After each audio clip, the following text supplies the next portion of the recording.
Bulldogs!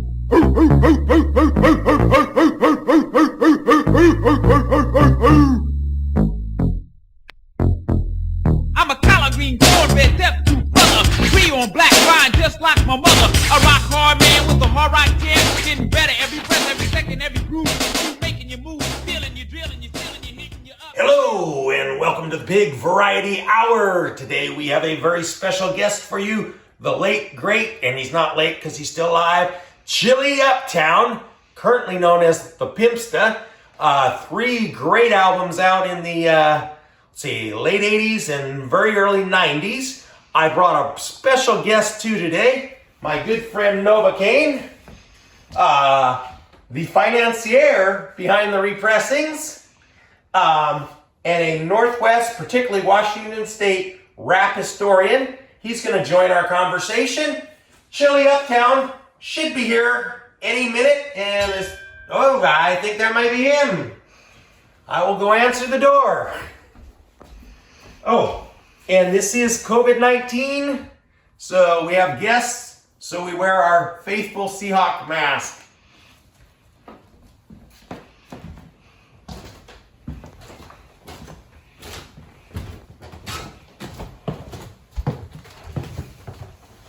Chilly! Hey, Dad. Hey, it's been a long time. Good to see you. Come on in, I got good stuff for you today. All right.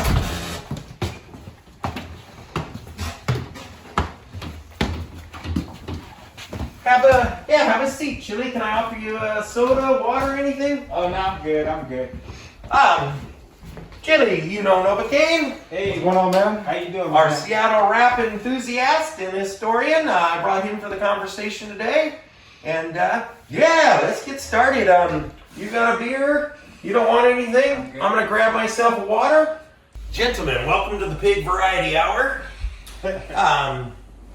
Speaking about Everrap history, Everrap put out 3 different artists, but one of them we put out 3 records by, and that man was Chilly Uptown. Why don't we start with Novocaine? What do you know about this record? Well, as somebody who was born in Seattle, if you were a rap fan in 1988, you could choose from basically 2 records. You could go to the record store, you could buy Sir Mix-a-Lot Swass, which was a huge hit at the time, or you could buy I Got Rules. It's only known by collectors, and it's an interesting phenomenon where the regular rap history that you see online about Seattle rap history, you don't see a lot about Chilly Uptown. When you talk about collectors, when you go online and you figure out who's really collecting these rare releases and really judging them and critiquing them like an Olympic athlete, the critics love Chilly Uptown. The collectors love Chilly Uptown. The general public doesn't really know about him because, to get back to my point, Mix-a-Lot was kind of hogging the spotlight, and the spotlight, there wasn't enough spotlight left to really get Chilly the deserving credit that he should have had back when this record came out. Well said, well said. All right, Chilly, come on. Tell us about this. This is your first record. I tell you, the funniest thing is, being that this was my first record, the strangest thing that I ever faced was, I know this is me in the picture here, but every time I started to meet fans, one of the very first things they would say, and this happened to like over 100 different times, every time they meet me, they'd say, I thought you were taller than this. and I look like, what are you talking about? And they tell me, in your picture, you look taller. And I look at the picture, I look at them, I had to deal with, it's me in the picture, how do I look different, And so one of the first things I learned is if I was ever going to take another picture in any kind of CD format, I always have a prop around me so the eyes would go, okay, he has this, so therefore he must be that height. That was one of the first things I learned from my very first CD. Other than that, I noticed that I decided to go a different route. Of course, I was a pioneer, so I really had no avenue to go through. I would bring my boombox, set it down right next to the record store, hook my mic into it, put a hat out, and start rapping right on the corner. Now, I did know that people use DJ turntables, but I didn't have a DJ turntable. I literally had my turntable that you'd have at anybody's house, a record player, and I took that record player and used that as scratching. I didn't know nothing about a special diamond needle that I found out later that you had to use to scratch. So literally, when I made this album, I was recording a one-time shot, and if I messed up on the scratching, so be it. It had to stay in there that way because I couldn't afford to change it. And I had to learn later all about this turntable that you could use. So everything on this album was all live or die, survive mode. So, you know, that's how it came about. The late 80s and the early 90s was a horrible, horrible time for record companies. They were going out of business left and right. Both Chilly and I were kind of stuck, and I was out of funds because I never got paid from Enigma Capital. So we went to the age-old cassette format, and we came up with this beauty. Yeah. 1991. 1991. Novocaine, please tell us about the record. I feel like the first record, it was like a battle between you and Mix. It's like who could be more bragging, who could brag more. By 91, it wasn't about Chilly versus Mix. It was like Chilly inside himself and trying to like show you how rap was changing. A lot of hip hop was about the four elements like breakdancing and spray painting and graffiti. I don't think you got too caught up in that. I think that's good because you stayed in like the storytelling vibe. It's like the storytelling rap. And the stories that he told on this tape are great. They're amazing stories. So I think it's an amazing record amazing tape from 1991. Now, this pose is funny. See, this pose, like I said, I had learned from the first one how not to be a certain way in my CD cover. How not to be 7'4". Yeah. Chilly was 7'4", and that's what Everrap put out a press release. And so in this one, and you see it's just a half shot, so I never got with this one. Hey, is that you? But instead, but instead, when I came out with this one, I met another guy out of East Coast. His name was Schooly D. And they used to accuse me and him of being brothers because we did bios together. And when I would get his bios, he's doing the same hand pose with this forearm that I'm doing. And I'm like, okay, we don't look nothing alike other than we got the same pose and we're wearing these dookie ropes. So it was funny how, you know, things would happen. Then it turned out we had on the same glasses. Now, me and Schooly couldn't afford Ray-Bans back then because they cost a whole bunch of money. And I literally was not like, no, I'm going to spend $200 on some sunglasses. Hell no. So I went and got me the cheapest ones I could get and bought these on and took pictures. And I was like, yeah, I'm Hollywood. Let me take pictures. Now, this rope is the funniest thing. The rope looks good.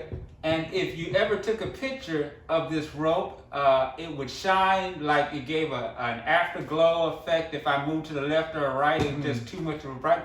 But the rope itself was fake as hell. It only cost $10. You could get it from one of those, what they call swap meet stores. Swap meet, yeah, that's where they were selling them at. And I bought me 6 of them. And put all 6 on and wore them at a cable show. And when I saw the feedback from the cable show, I was nothing but a big glow. If I turned to the right or the left, I would just glow. I was like, oh, that's why other people don't wear that many gold chains at one time when they do so.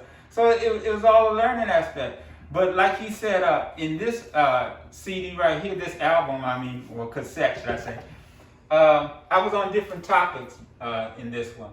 So in everything that I've done, I'm always showing growth because there's other things for me to talk about. So when I'm doing a show, I'm going to talk about what I'm going through. They're going to be able to relate to it because that's what they come for.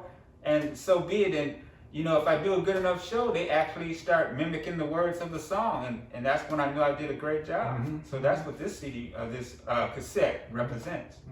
Well, should we go to the third tape? Go ahead. Absolutely. A lot of people were trying to keep it super clean for kids to listen to, and like, but then there was the other side of rap that was like the 2 Live Crew and like Too Short, and they were saying, I'm gonna say the dirty stuff because it just people enjoy it. It's just funny. Like This tape, it just goes there, and it's like a fantasy record.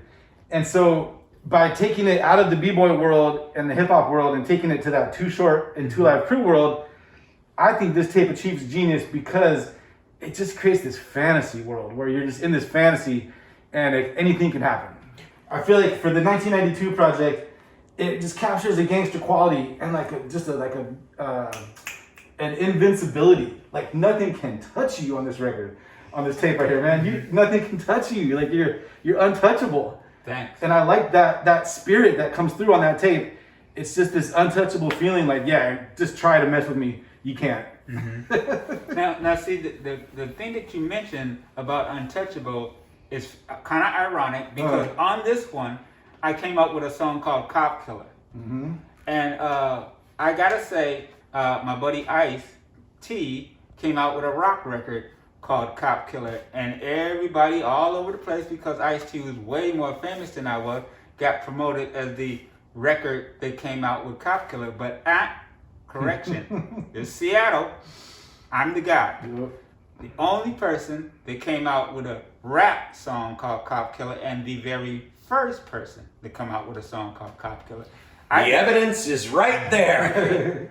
So you can check the stats and see what year that was done. I did it to simply know that they could persecute me because of the color of my skin, or to tell another person not to do this while allowing another person to get away with doing that.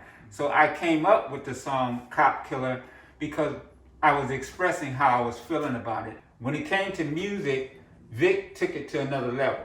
I was already involved in music, but Vic as a DJ had all these ideas of why not do this, why not do that, why not do this, and I just used to kind of follow him and try to top him. If he did this, then I tried to do this. If he did this, I tried to do this.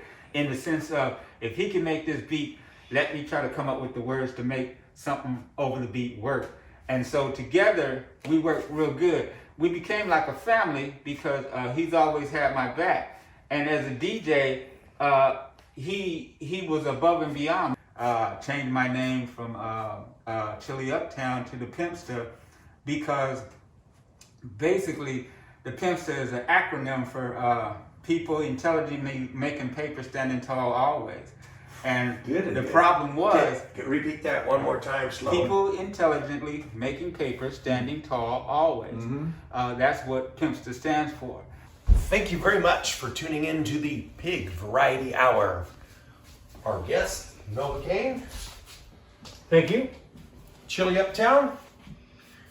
Gentlemen, for appearing on the show, you received 2 round-trip tickets to Hawaii, 7 nights accommodation at the Hilton. That'll work. Thank you for being guests. Hey, I want to shout out to some people that are coming out with me. I got my singer, Miss Augustine, and like I said, my partner, Vic, known as Fresco C.